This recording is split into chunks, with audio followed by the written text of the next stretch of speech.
ప్రభునందు ప్రియులైన మీకందరికీ యేసుక్రీస్తు ప్రభువారి నామములో శుభవందనాలు తెలియజేస్తూ ఉన్నాం. దైవజనులు బ్రదర్ భక్త సింగ్ గారి పరిచర్యలో నుండి దైవ మర్మములు జూన్ 15. పౌలా భయపడకము.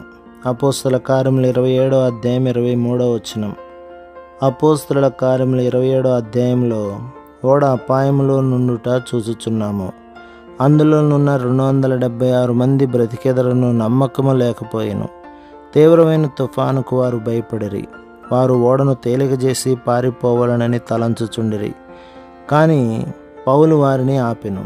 ఆ రాత్రి దేవుని దూత పౌలుతో, పౌలా భయపడకము, నీవు కైసరు ఎదుట నిలవవలసి ఉన్నది.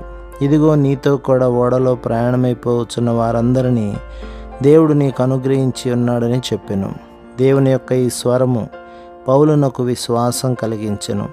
బాహ్యముగా చూచినచో వారు రక్షించబడుదురని మాట అసాధ్యము. కానీ దేవుడు వారిని కాపాడేదనని వాగ్దానం చేసెను. పౌలు బాగుగా తిని నిద్రించెను. అతడు భయపడక ఇతరులను ధైర్యపరచెను. దేవుని సన్నిధానమును గుర్తించినప్పుడే దేవుని స్వరమును గుర్తించగలము. అప్పుడు దేవుని స్వరమును వినగలము. మన విశ్వాసం అధికముగు కొలది అనుభవము ద్వారా ఆయన స్వరమును అధికముగా వినగలము. దేవుని స్వరము వినవలెనని నీవు కోరినచో ప్రభువైన యేసును నీ హృదయములోనికి ఆహ్వానించి పరిపాలించనిమ్ము. ఏ పాపమును కప్పుకొనక ఒప్పుకొని ఆయన వెలుగును నీలోనికి రానిమ్ము. నీ పాపముల కొరకు ఆయన మరణించినని నమ్ముము. ఏ విషయమైనను ఏ స్థలమందైనను స్నేహితునితో మాట్లాడినట్టు దేవునితో మాట్లాడుము. ఆయన నీతో కూడా తప్పక మాట్లాడును.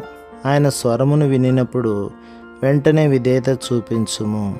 ప్రభు మిమ్మును, మీ కుటుంబమును, మీ సంఘమును దీవించి ఆశీర్వదించునుగాక. ఆమెన్.